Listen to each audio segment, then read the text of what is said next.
Três em cada 10 brasileiros com idades entre 18 e 24 anos estão totalmente desocupados. E quase 30% dos brasileiros nessa faixa etária, além de não terem emprego, também não estudam. São chamados nem-nem, pessoas que na fase em que deveriam estar ingressando na universidade ou chegando ao mercado de trabalho, se deparam com as portas fechadas. Para falar sobre esse tema, convidamos mais uma vez a psicanalista doutora Aline Reck Padilha Abrantes. Muito obrigada pela sua presença, Aline. Obrigada novamente pelo convite. Vamos já começar explicando, né? Porque isso é uma geração, a geração nem-nem. O que é? O que consta atualmente, né? E a gente pode acompanhar isso nas mídias e até pesquisas também. Como você colocou, um grupo, né, um determinado grupo, porque é uma faixa etária, né, de 18 a 25 anos, que não estão nem no mercado de trabalho e nem inseridos no contexto educacional, né. Agora, quando a gente... Para pensar, para a gente poder falar sobre isso, é importante se considerar que existem que dá para se puxar várias leituras, né? Então, se a gente pegar pela questão econômica do país, sim, pela questão do mercado de trabalho, por uma leitura mais sociológica também, né? O que me é possível falar aqui é a partir da leitura da subjetividade, né? E se a gente pensar que geração, né, nós estamos falando de uma geração, isso implica pensar na história, né, porque é uma geração deste momento que se diferencia da geração anterior e de gerações passadas, né, então implica-se pensar na história, né, no contexto, né, no momento que a sociedade vive, no social, né? Isso é pensar em como se estabelecem os laços sociais, né? Como que uma pessoa se relaciona com o grupo, com outra, enfim, na sociedade. Esse jeito de estabelecer laços sociais, né? Ele vai se modificando, porque ele é pautado naquilo que circula na sociedade, né? Então, hoje nós temos o que impera hoje é um laço que é estabelecido a partir do discurso do capitalismo. Sim. Né? O discurso capitalista, né? Que é o que impera na nossa sociedade hoje, e ele impulsiona cada vez mais a individualidade, né? Ele impulsiona a relação não com o outro, mas com um objeto do mercado, né? Um objeto que a ciência e a tecnologia apresenta, né? Isso, claro, que traz efeitos, né? Esse discurso capitalista, ele traz efeitos na subjetividade. Sim. Então, dá para a gente pensar aqui, quem sabe, né, o que hoje se apresenta nessa geração, nesses que a sociedade está denominando como os geração nem-nem, é algo de uma resposta, de um mal-estar diante desse laço social que hoje impera na sociedade. Agora, o que leva o jovem, porque o jovem, né, o jovem é empreendedor por natureza, ele quer um monte de coisa, ele quer o mundo. O que leva um jovem a não estudar e nem trabalhar? Que perfil é esse de jovem?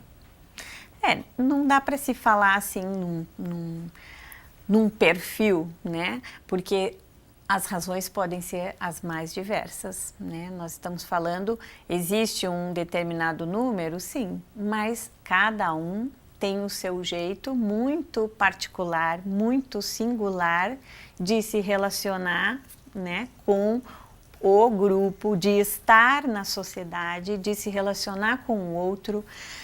Dá para se pensar, né, levantar alguns pontos que dá para a gente poder levantar como hipótese, né? Por exemplo, A relação com o outro, ela implica em renúncias, né? É o que o Freud apontou com o mal-estar na civilização, né? O texto, né? O trabalho dele em cima dessa questão do mal-estar, né? Que é devido à relação com o outro, que implica em renúncias à pulsão, né? Você, para se relacionar com outra pessoa, você precisa renunciar àquilo que é da ordem pulsional, que não dá para você fazer tudo o que quer. É verdade. Né? Isso implica em limites. Né? Então, para você conseguir se relacionar. Se a gente pensar uma relação de trabalho, né? Ou uma relação professor-aluno, ela tem um jogo onde em um determinado momento ocupa um papel de agente e o outro, né, um dominante e o outro mais dominado. Isso não significa que precisa estar fixo, mas são jogo de posições, né? E dentro desse jogo, né, então pensando assim, no trabalho e na escola, há aí limites, né? Há aí uma organização, horários, disciplina, rotina, né? Uma hierarquia. Sim. Conforme as funções, né? O papel de cada um. Dá para se levantar uma hipótese de uma recusa a isso. Né? Os jovens não estão querendo mais... De haver uma certa recusa a esse laço que implica nesse limite. Essa é uma hipótese. Outra hipótese pode ser pela via da inibição, né? Que é algo que o sujeito coloca como um empecilho, como algo que ele coloca como aquilo que traz uma impossibilidade de ele realizar determinada tarefa, determinada alguma coisa que o impede de fazer? Isso, como algo que o impede. Daria para se pensar em algo que vai mais na via de uma depressão, enfim, cada caso é um caso, né? Então, dá para se levantar hipóteses, mas não dá para ter um perfil desse jovem, depende, quer dizer, você colocou duas possibilidades, né? Essa inibição em relação a algum problema que tenha, ou então essa não aceitação dessa hierarquia, de tudo que essa relação, por exemplo, com a escola oferece, ou mesmo até no ambiente de trabalho. A relação com o outro, né? Uma recusa a isso que implica você ter que renunciar a algumas coisas para se relacionar com o outro. Né? Agora, um perfil, né? A gente pode pensar que, de certa forma, o discurso, né, a sociedade, o discurso social, ele cria identidades, né? Então, nós temos o grupo dos CDFs, o grupo dos surfistas, os skatistas, enfim, se cria os discursos, né? O discurso da sociedade, ele cria identidades. E os jovens buscam, aspiram, né?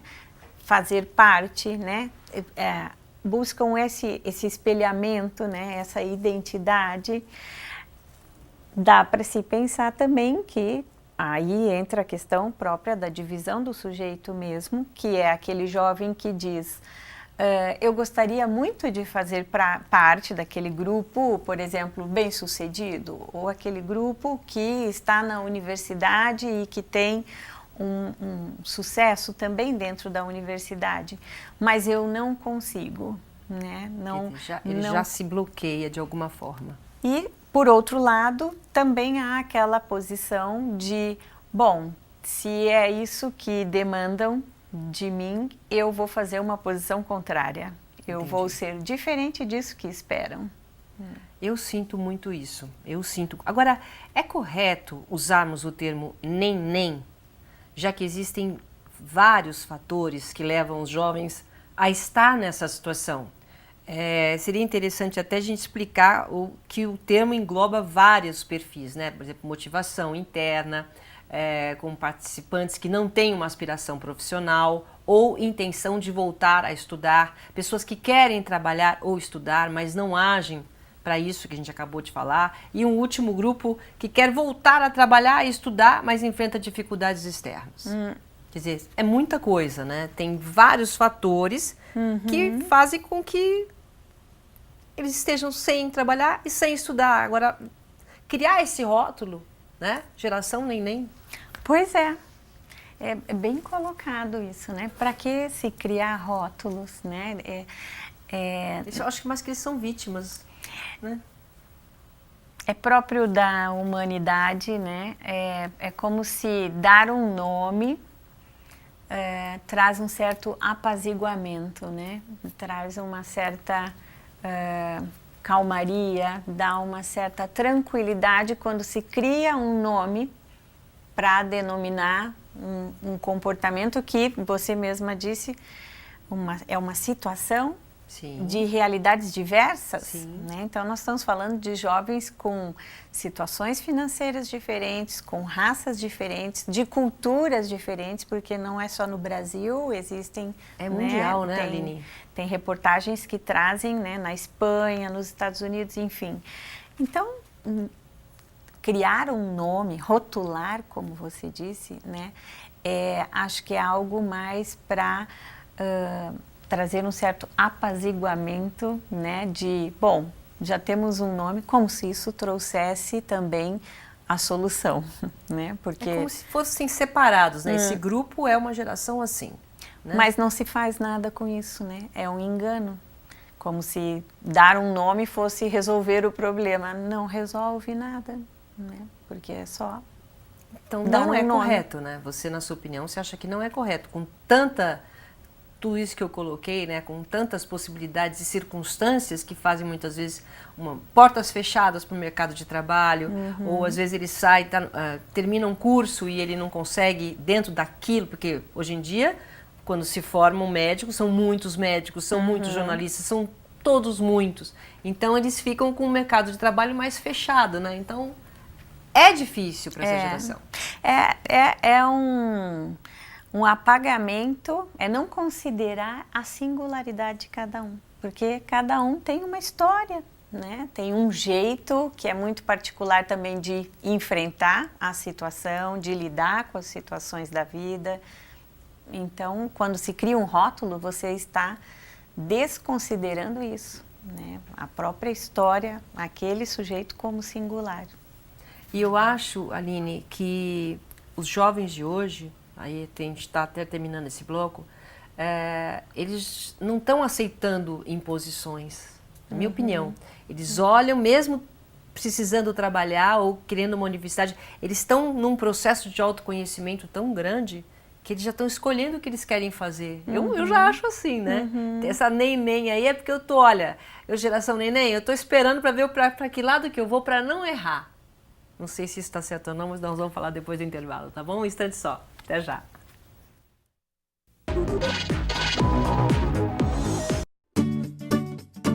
Objetivo, conceito de escola no coração dos pais e dos alunos. Infantil, fundamental, integral. Médio, pré-vestibular. Primeiro lugar geral no Enem por 7 anos consecutivos. Internacionalização. Escola selecionada entre as principais do mundo. 6.417 medalhas em Olimpíadas Científicas Nacionais e Internacionais. Cientistas olímpicos já aos 6 anos. Objetivo representará o Brasil em torneios mundiais de física e robótica em 2018. 2 anos consecutivos melhor pré-vestibular de São Paulo, segundo Datafolha. Eu achei essa viagem incrível e inesquecível. A Unip tem o compromisso de formar cidadãos conscientes, criativos, empreendedores. A qualidade e o reconhecimento dos cursos presenciais e na educação à distância. Para você estudar no campus que preferir ou de onde estiver e na hora em que puder. Há 6 anos, a particular preferida do mercado profissional.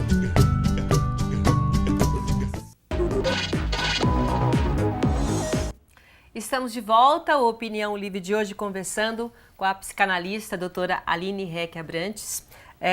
E a geração neném, né? Aqueles jovens dentro de uma faixa etária de 18 a 25 anos mais ou menos, que estão aí numa geração que nem trabalha, nem estuda, e a gente está tentando analisar uma geração. Agora, há uma parcela dentro desses jovens nem que sequer procuram emprego ou tentam sair dessa condição.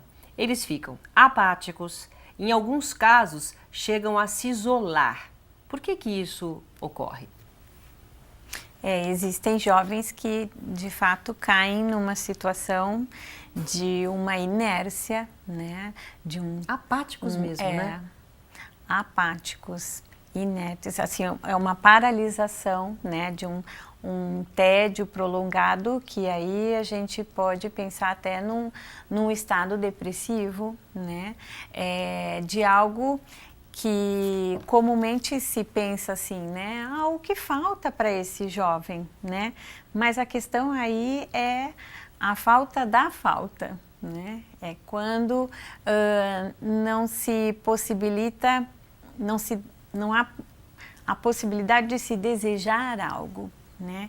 Vamos pensar, se a gente está numa sociedade que o que impera é o discurso capitalista, e o que o discurso capitalista impulsiona, né? É a nada perder, né? Tudo ter, né? Então é o que ele provoca e convoca, né, os sujeitos, né, a ter tudo, nada perder. E nesse discurso se enlaça também o narcisismo dos pais, né? Porque é algo que acontece, né? Isso faz parte, os pais quererem resgatar nos filhos aquilo que eles não tiveram. Isso continua sendo comum, né? Isso faz parte do processo, do narcisismo dos pais, né? E que, claro, pode ser trabalhado, mas é algo assim que vai naquela que aquela frase coloca bem como eu quero que ele tenha tudo que eu não tive, né? Eu quero dar a ele tudo que eu não tive, né? E isso se torna sufocante, né? Isso não possibilita o desejo que mobiliza, que traz, né, o movimento. Sim, de buscar, né, as coisas, de lutar pelas coisas. Tudo dado na mão, né? Então, cai num apagamento do desejo, né? É como se fosse o fim da linha. Não há desejo, se chega no fim da linha, isso é angustiante. É muito angustiante. Olha, que isso é muito importante. Isso faz parte... Nós estamos falando de jovens, mas para a gente também, né? Para o ser humano. Quando você não tem mais aquele desejo, aquele sonho pelo que batalhar, a vida perde o sentido, né? Por isso que a gente fala, tem muita gente que está com depressão, que não tem vontade de nada. Muitas vezes é isso, é perder o sentido de vida. Agora, qual o papel dos pais no preparo dos jovens para a vida adulta, para não chegar nesse termo? Tem uma colocação de uma psicanalista gaúcha, Diana Corso, que eu acho que é bem própria assim, para essa sua questão, que é ensinar a viver, né? Acho que cabe aos pais, né, poder acompanhar os filhos, né, e esse ensinar a viver, seja com palavras ou com a forma como os pais vivem, né?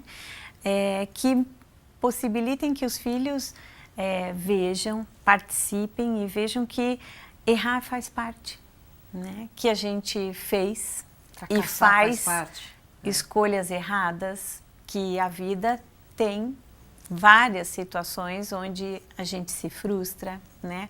Onde há falhas, né? Que não somos perfeitos, né?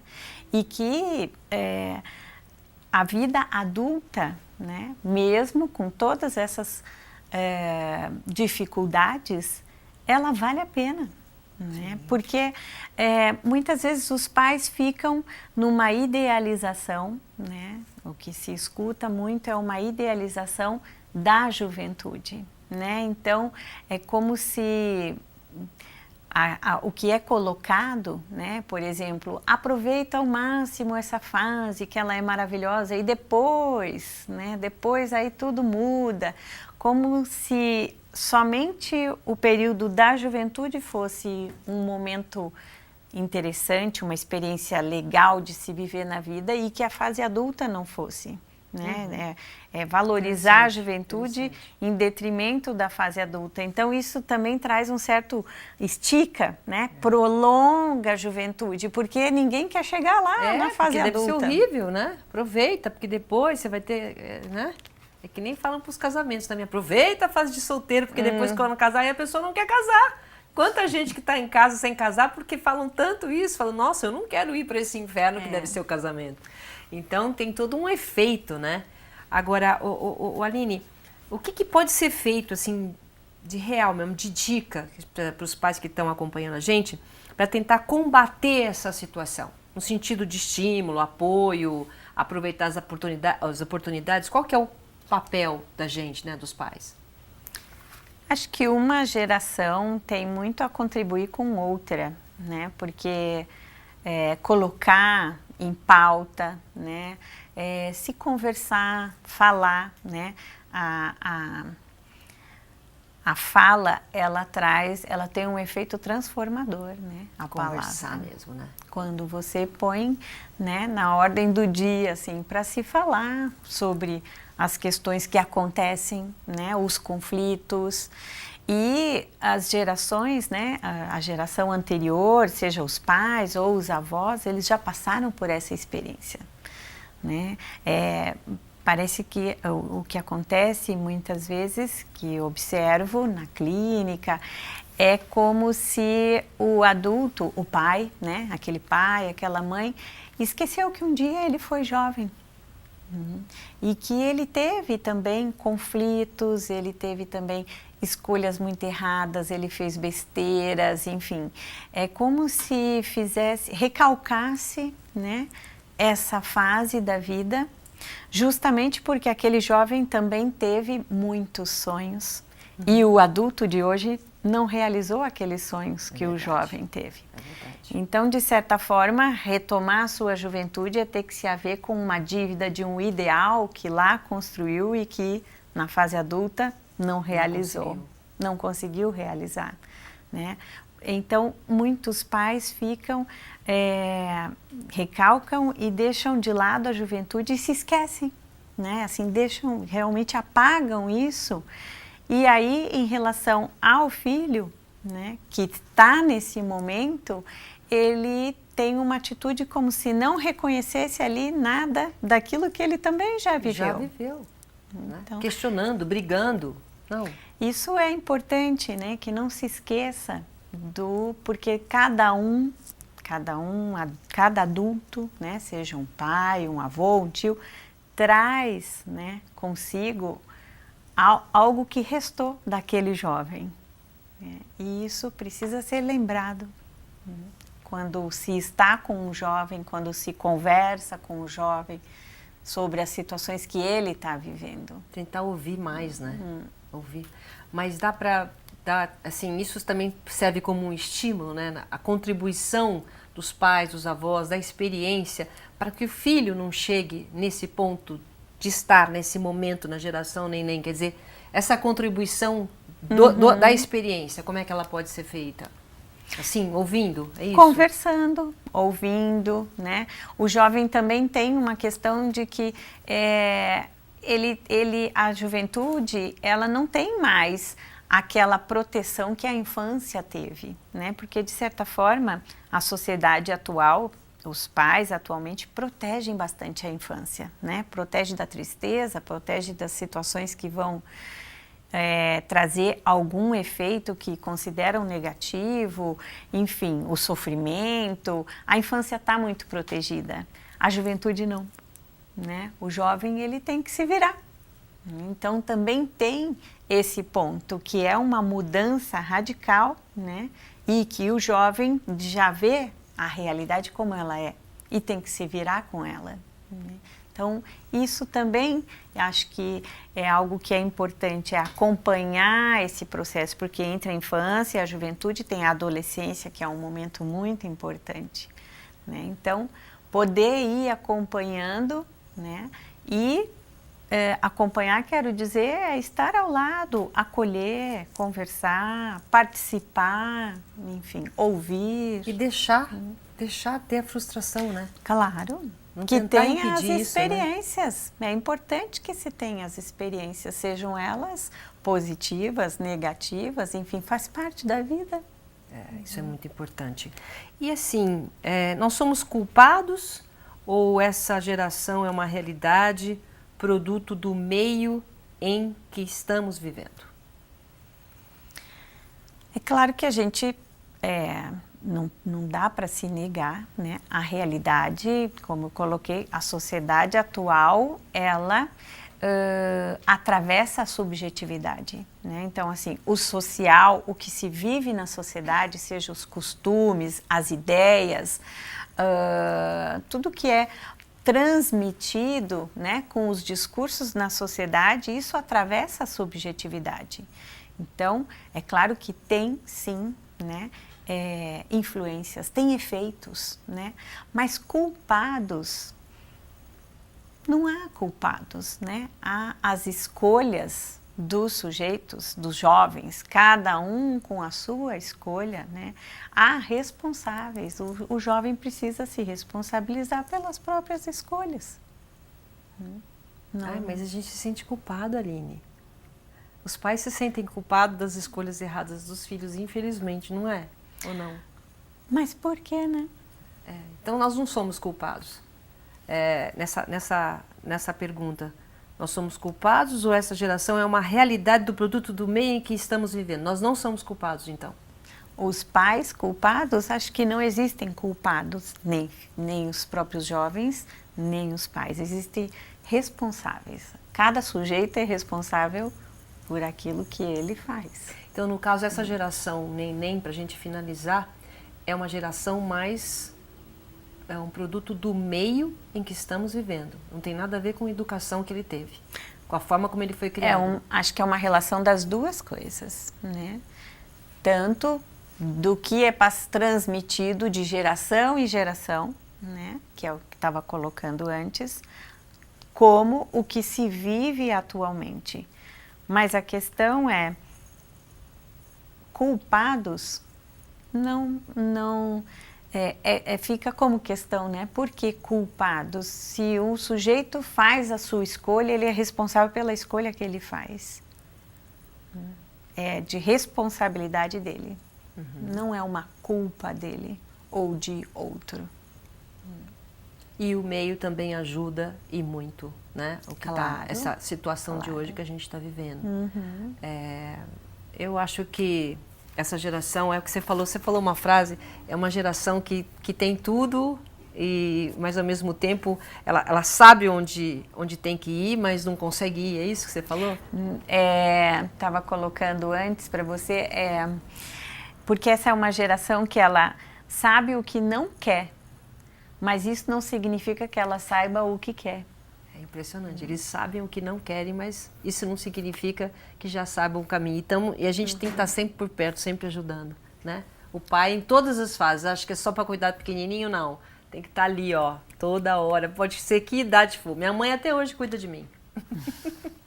Aline, obrigada mais uma vez, viu, pela sua presença aqui. Obrigada eu pela troca. Pela sua participação. O nosso Opinião Livre de hoje fica por aqui. Obrigado pela sua companhia e até a próxima. Tchau.